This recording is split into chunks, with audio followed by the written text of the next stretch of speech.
1998, the Greenville Veterans Memorial Park was created to give a place of honor to the traveling Vietnam Wall coming through Greenville, Ohio. Many VFW Post 7262 leaders and others in the community rallied together to turn an undeveloped area into a beautiful place of honor.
We will now have the placing of the yellow roses by the Gold Star mothers or by a Gold Star family member. When your loved one's name is called, the ladies over here have the roses. Please go to them and they will direct you which way to go.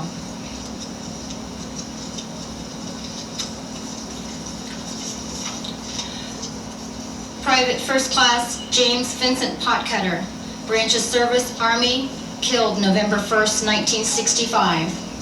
Sergeant Sammy A. Bargee, Branch of Service, Army, killed May 17th, 1966.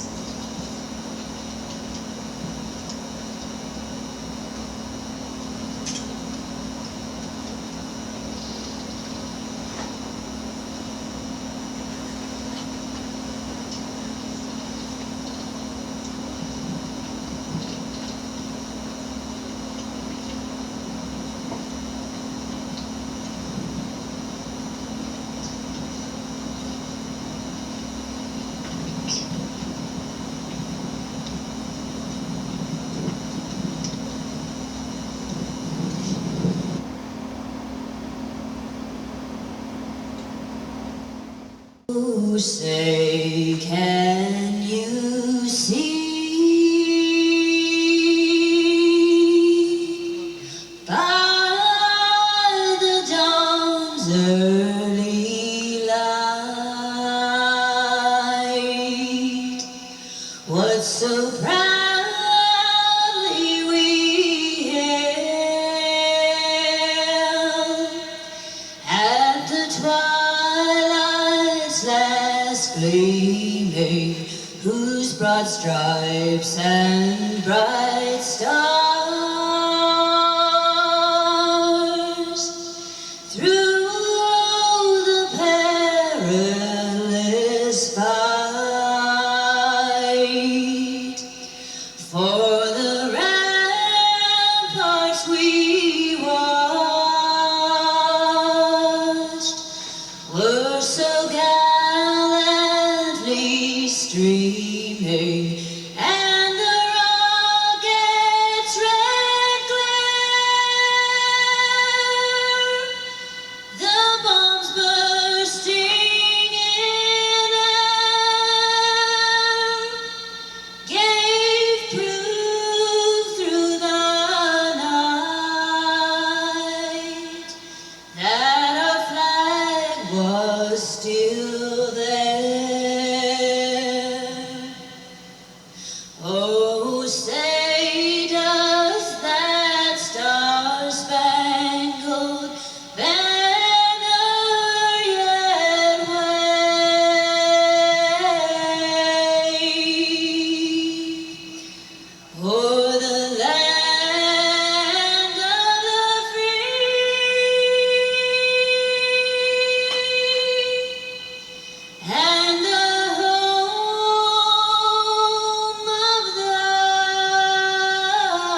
for the day.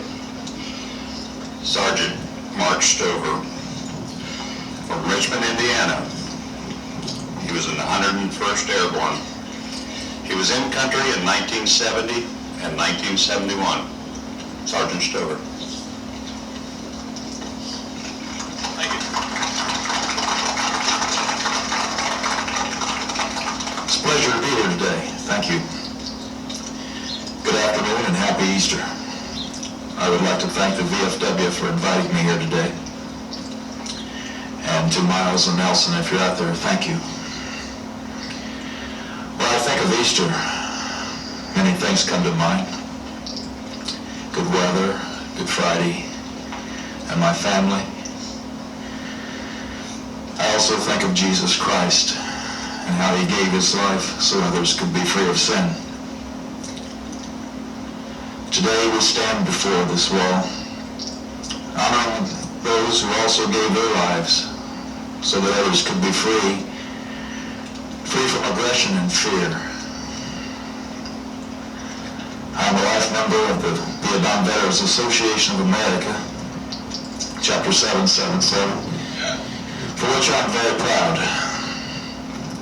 The events that are planned through this chapter help those in need, provide healing, and remembers the Vietnam veteran. I can talk, if we're talking about our little park here I'm standing in, I can remember when I was commander, this used to be a dump out here, what you're looking at. People used to dump garbage out here, and a friend of mine had a dump truck and a bulldozer, came in and we leveled it off. Who was that friend? And a friend was Bill Sherry. And we leveled it off and then we covered it with topsoil, and then Dwight Emmons, another friend of mine, served in the Navy in World War II. He and I sowed grass seed with the hand crank clover seeders. And then we went down and... You don't happen to have any pictures of that, do you? No, I don't. I wish we did. That's too bad.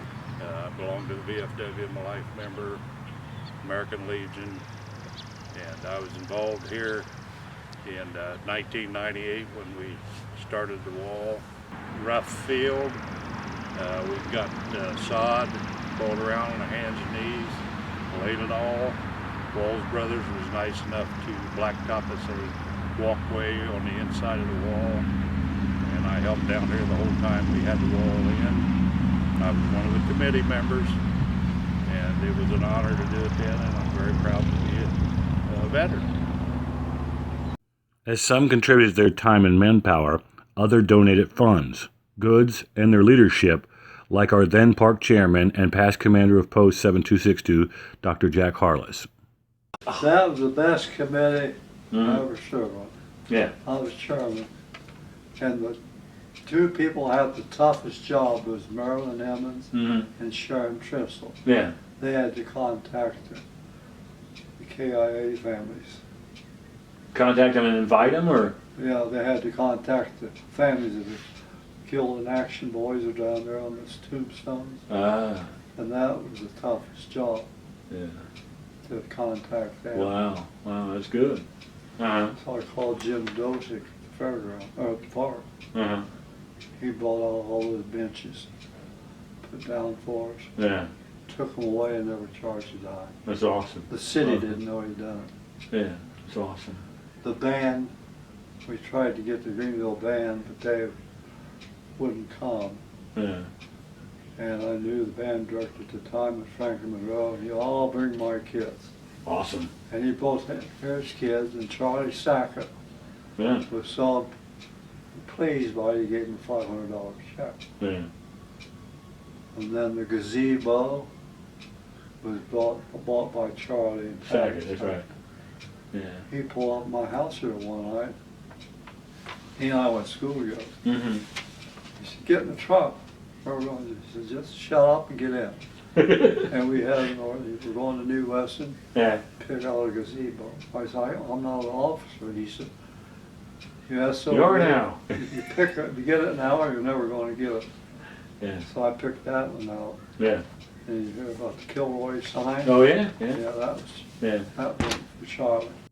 Now we want to preserve this legacy, and we need your help. Our mission now is to create and sustain a one-of-its-kind, state-of-the-art digital library where every veteran will be empowered to share their experiences not only through recording of their memorabilia, but record their stories in their own words and style. And we are a very, very small veterans organization trying to make a big impact in the way of collecting and storing and keeping veterans' experiences for generations to come. A lot of times people will ask me, how do you make that happen? Well, it's easy. We take the veteran stuff in, we scan it, photograph it, we make it look beautiful, we send their stuff back to them, and then we post it on the internet to where it's stored forever. And you know, generations to come can look up people by name. So in other words, your digital library, you could look up my name and you would see all my stuff displayed. There's an example of that on Facebook right now if you wanted to check that out. But that's not exactly how it's going to end up. We're going to actually have a huge website where anyone can get on there, any veteran can get on there, register his site, and if he needs help photographing, scanning, and putting that stuff up there, we're going to do that for him. This is the only memorial park that's going to do this, that's going to have the ability to have a digital library for all veterans to share their experiences. A fantastic byproduct of converting these experiences digitally is finding inaccurate information, missing awards. As Lane Elise Johnson explains, while she transcribed all her grandfather's letters and diaries into a book, she found he was owed the Purple Heart. I put it into a book that's published now called Out of the Trenches, A Soldier's Diary. It's available on bookstores online, in ebook format as well. It has a day-by-day account, and I've also included, besides what he's written in his diary, some pictures, and some of our family photos are at the front. It also has his discharge paperwork, his enlistment record, and some souvenirs and some of the medals he received during the war. I have my grandfather's medal that he received for his service, but I had never seen the Distinguished Purple Heart. So I compiled his discharge paperwork, everything I had, and sent it to Fort Knox, and received back from them a very nice letter thanking me and my family for my grandfather's service in World War I, as well as his Purple Heart, which gives him wounded in action in France in 1918. Our digital library will enable collection of primary historical individual items of veterans by assisting in their handling and digitation of these items. Honor veterans with her or his own library and museum-grade displays. Give generations after generations access to these amazing first-hand accounts. Find inaccuracies and assist veterans in completing the record. The former chairman and the current chairman agree as to the importance of preserving our veterans' individual histories. And see, that's the kind of stuff we're missing that we need to make sure is preserved. Yeah. How good these people were. Not only did they go and fight for their country, but they came back and they created an organization. Yeah. You know, they created an organization out of nothing. You know, that will show you there are a lot of things people don't know the VFW has done. Yes, absolutely. Gosh, it's a treasure trove. Because without our digital library, these stories, like Jack forging his mother's signature to serve, will be lost. Well, in 1944, me and 5 other guys decided to run off to Cincinnati to join the military. Mm-hmm. So we got down there and those other guys chickened out. And I was only 15. The Navy wouldn't touch me, so I knew the Merchant Marine one was taking people. I went in, the guy gave me papers, have your mother sign these and bring them back. I said, I'll bring them tomorrow. So I took the papers, put my mother's name on it, slept in the doorway, took her back that morning. That afternoon, all trained in New York going for boot camp. Ah. And I served in the Merchant Marine then from 44 to 46. And then 45, and I joined the Navy then. And I got into the Navy till 40, what year was that? 49. Mm-hmm. I started college in 50. Where'd you go to college at? Huh? Where'd you go to college? I went to Palmer Chiropractic College, and I couldn't get a job, so we come back to the small college in Dayton. I graduated there, International Chiropractic College. I practiced in 60 years. And, well, I was in the Merchant Marine, and we all the material they needed to fight the war in Europe, Mm-hmm. Pacific, millions of tons was taken by merchant ships, thousands and thousands of merchant ships. Mm-hmm. Those ships were put together by the Kaiser shipbuilding company, and you'd be in a convoy, and here would come part of one of the ships floating where they just separate. No, say that again now. The ships were put together in about 30 days. Oh. And So they weren't made well then. Yeah. And you'd be watching there go floating away. No doubt. But the ship I was on got sunk, and I floated around about 12 hours, was picked up, and I thought, whoa, I gotta go home. They sent me to Pearl, put in another merchant ship. Yeah. Yeah. What was the name of the first ship you were on then? Yenna-Paracera. Yenna-Paracera? Named after the first priest, I think, in Southern California. Huh. Or how Don became a Marine. When I got in the Marines, when I got drafted, there was a Navy guy come along and needed 10 Marines.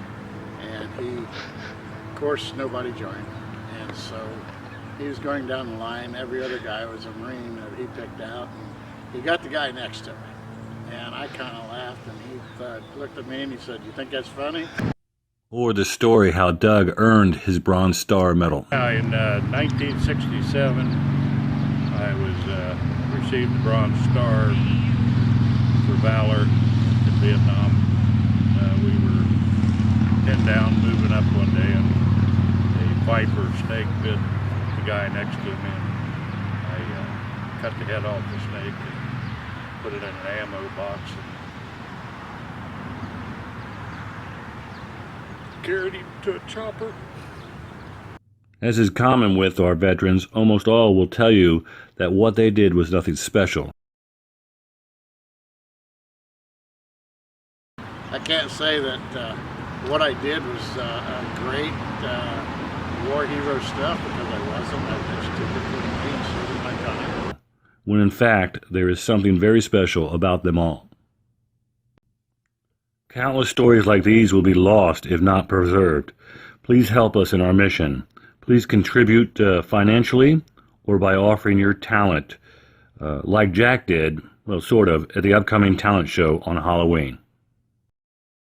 Well, again, Jack, I appreciate it. And here's the little pamphlet we worked on there for a talent show we're working on. Okay. This is a benefit to, we're going to try to raise money for this digital library to get everybody, every veteran the opportunity to put their stuff on, the internet and so forth.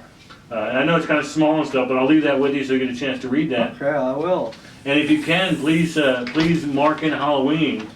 We'd love to have you there and have you as an honored guest, you and Carol. I'll come out and watch it, yeah. Yeah, it'd be awesome. We're going to have a good time. The only instrument I play is the war sport. Yeah. Well, we'll put you in a show or something. I play a one-note song, but that's all. We'll put you in the show. Jack Harless from the washboard, No, you're not really at me that way, Dennis. Featured, yes. I taught my grandma, for God's sake. Yeah. Yeah. But again, Jack, thank you so much again. I appreciate it. Thank you, Dan. Stay tuned with us for these interviews in their entirety. You can see Lana Lease Johnson's video now on our YouTube page.